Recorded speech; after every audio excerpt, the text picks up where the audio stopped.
So, good morning or good afternoon, I don't know. I can say buongiorno, that perhaps is much easier. My name is Francesco La Camera, and I'm the Director General of IRENA. And with me, I have Makhtar Diop, that is the Managing Director of the International Finance Corporation, IFC. More important is my friend, unless they say in their culture, is my brother. So I think the first question is coming to me. So, Makhtar, I remember you have been at COP26 in Glasgow. So now we are here, and I know how much busy you are going up and down everywhere. So, what are your expectations on COP27? Yeah, my expectation, thank you very much, my brother, because Francesco, really, you have been showing such a great leadership at IRENA and taking it to the next level. And what you have done in terms of knowledge gathering, in terms of convening power, is central to what you can do. Without this convening power, without bringing people together and the knowledge that you are gathering, you will not be able to have the journeys that we made between COP21 and now. And the plan that you prepare for countries is something that is very useful for all of us in looking at the way we'll be bringing private investors. In COP21, as we know, it was mainly the public sector, NGOs talking about climate change, not a lot about private sector. And philanthropies went on one side, private government was on the other side, as the private sector was nowhere to be seen in COP21 in Paris, when the banks are, you remember, to say that the negotiations were closed. COP26 was totally different. People realize that if we don't bring together public sector, private sector, and to leverage the capital market, we'll not be able to reach these huge investments that are needed. I just this morning was in a big breakfast with grants, all the financial institutions working on climate change, and with Secretary Kerry, with the head of a lot of banks, and the conversation was how can we use blended finance to be able to invest in adaptation, but also to accelerate the energy transition. If we require invest in technology which is yet expensive, but which could very quickly come to a level which is we not request as much subsidies. And what we have done together on the solar side is a good example of what is before us, but also it will require helping on the technical assistance side, countries to get the right taxonomy, to get the right regulatory framework, to write the right PPP and incentive to crowd in private sector. So this is what we expect to have, this much more progress on leapfrogging on technology, faster adoption of technology, mobilizing more capital market to ensure that we have all the liquidity available in the world available to invest in this sector, and fourth, to have also all the new instruments like green bond and social bonds, but also the warehouse to be able to take those assets which are mature and make them available to institutional investors. So a lot of financial engineering, but that is only possible if you help us, as you are doing right now, continue helping us, gathering people, bring them together, and bring the knowledge that you have at IRENA. Perfect. And on my side, looking at it, you have been in all our conversation from day one. You told me, Makhtar, we can change the matrix mix, the energy mix in countries. This is what, at the end of the day, will be the lemon test. So tell me a little bit, Francesco, how do you see the energy matrix in a lot of these countries in the coming decade? So, naturally, what we have now is still that 2/3 of energy is coming from fossil fuel, and this is particularly true for Africa. So the question now to move from that mix to a new one. So we are already always repeating that the new energy system is coming. No one can stop it. So we are going to a new energy system that will be dominated by renewables, complemented by hydrogen, mainly green, and the sustainable use of the biomass. So the question is not where we are going. So the mix is already there. It is starting to take shape. The question is if we get there in time to avoid the heaviest impact of climate change. Concerning Africa, that we want to talk about this continent that we love, solar can provide 1,000 times the electricity needed in the continent. So we hope that they will maintain their hydropower capacity, but they have to renew the plant because some of them are 15 years old, 16 years old.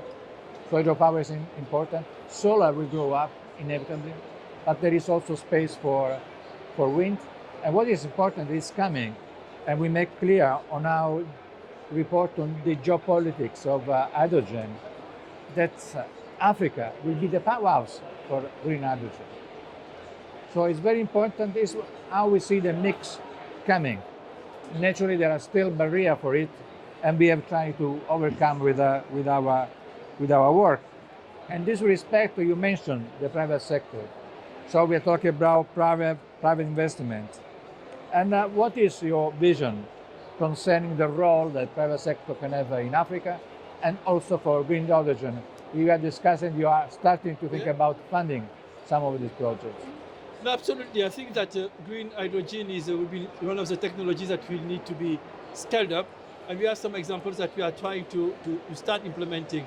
We think that this food crisis, surprisingly, could be an opportunity to accelerate the use of renewable energy. Fertilizer has been a big challenge. Access to fertilizer has been a big challenge for a lot of countries in that crisis. But take Africa, there is a potential, particularly in countries which are endowed with phosphate, to be able to produce fertilizers in country using ammonia and green, using green hydrogen to produce ammonia, and therefore have even a much greener supply of fertilizer. So that was the kind of things that we would like to accelerate. We are talking to country in Morocco, we're talking to country in like Kenya, we start talking to countries like Togo. We would like to see that movement really accelerated and implemented. It will require a lot of blended finance in some cases, because these technologies are still, even though we think that we can produce green hydrogen around $2 now, it will still remain more expensive than some of the fossil fuel based. But I think that we can the cost curve can go down very quickly if we increase it. The second thing that we need to learn from the lessons of the past is that we need to ensure that Africa, also on the supply chain of the equipment linked to all these, will be part of the solution. And I think that we need to think from the beginning also to attract people to invest in electrolyzers and so forth in Africa, not only for Africa to import it. And I think that conversation is the same one that you have pushed also on solar panels. What it will take to produce more solar panels in the continent, so that part of these green economies that we are all pushing for benefit a lot of the African countries. A third problem that we need to be also concerned with is the impact of climate change on one of the important sources of renewable energy, which is hydro. I just came back from Kenya. There's the strongest, the largest drought in the last 40 years. Elephants are dying in hundreds. They've never seen in Kenya in the recent past. This means that hydro, we need to think about hydro by in a ways where we need to tailor our investment to the variations that we have in terms of rain patterns.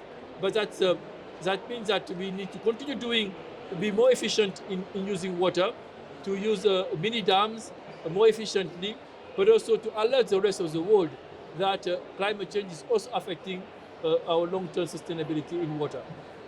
Absolutely. I'm completely agreeing with you.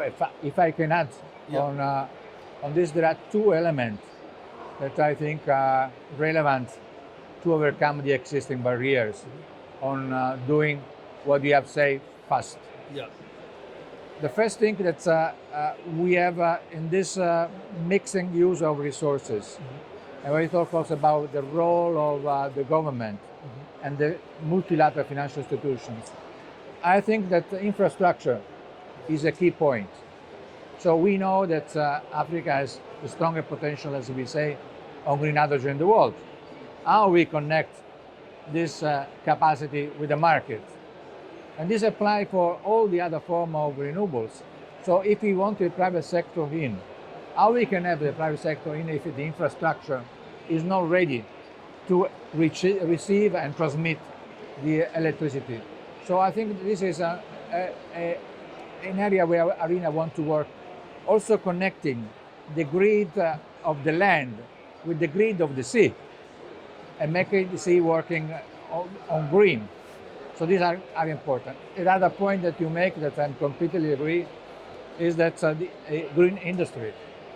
We cannot think about mitigation in Africa. It's ridiculous. What we have to talk about is how to support the countries in building their green industry. The supply chain can be the way to decentralize the supply of all is needed for renewables. So this key part, and if I can handle this, what I hope will come from this scope, we have to rewrite the way the cooperation works. There must be a more collaborative effort coming from developed country and looking at the economy and the development as the first option to go for green and climate fighting. You are perfectly right. You are perfectly right. And I think that we move from COP21 to COP36 with including different parties, philanthropy, public, DFIs, and private capital market. Now, each of these entities needs to work more efficiently within the group. And I think there is a lot of work to do. I think if you look at the grant money that is circulating in the world given by public entities, I'm not sure that we have the level of coordination that we can reach on the grant money. We see some countries giving some grant money to other countries for something which maybe is not a priority. If you look at if you look at climate change and renewable energy. So what in my dialogue I have with some of the countries is why don't you look at also all your grant monies that you are providing to the rest of the world and try to align it to better leverage capital market and be able to tackle climate change. And I think that by improving that efficiency, we could also get more. There is also a conversation of how DFI can be doing more, and we are in the middle of that conversation. But I will not underestimate what people should not underestimate what you are doing, because the knowledge side is essential. If you don't have the right taxonomy in a country and we are working on these issues, the green taxonomy, if you don't have the capacity in country to plan, if you don't have the possibility to plan the right infrastructure for the new economy, we will be failing. And you are perfectly right. One of the things that we would like to do more is to invest in transmission and distribution, because it's clear that the intermittencies that you have now in electricity supply and the increase of variable renewable energy requires in most of the country, even when they have a network, to strengthen that network, to reinforce it. And by itself, it requires a lot of money, and there is a space for the private sector to also invest. Well, perfect. So I think that we may conclude with your words. I wish to thank you coming to our house here in Sharm, and I'm sure that we will work together in the future, strengthening our cooperation, and I'm sure that we will deliver. Grazie Francesco, molte. you can count on IFC, on our commitment, and grazie mille. Thank you very much for your support and your leadership. Grazie. Thank you.